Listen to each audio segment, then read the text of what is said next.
For grade 6 students Cammie, Hannah, and Josh, this week is school at the legislature. After witnessing question period, you could say they've learned a lot. They were just like debating, and like every time someone else was talking, they'd be like, oh no, that's not true. The Wild Rose, I just really liked it because they were really fighting for their party, and I liked it. They started yelling at each other, and interrupting each other. They have a point. The spring sitting, much like the fall one, was rife with animosity. But when they want to score political points, it's okay, Mr. Speaker.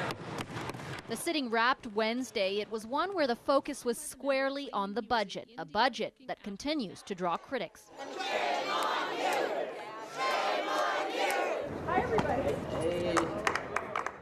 Joined by her caucus, the Premier made no apologies, saying she's proud of both the budget and legislation passed during the sitting. As I've been saying all along, our government was elected to do three things: to build Alberta, to live within our means, and to expand market access. And we've done that and more. Now, not everyone is falling into step with how the Premier thinks this session went. The opposition has a very different take.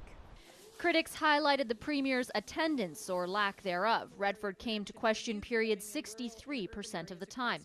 They're also upset much of the legislation was passed this week in the middle of the night with less debate than they'd like. I wouldn't look at this as a session of accomplishment. I think that it's been a session of failure, and it's the reason why they're desperate to get out of here and go home for the summer. Redford dismissed the criticism. I've been pretty frank about the fact that I think the tone of debate in the House, particularly in question period, hasn't been that constructive. On that point, though, these students aren't as sure.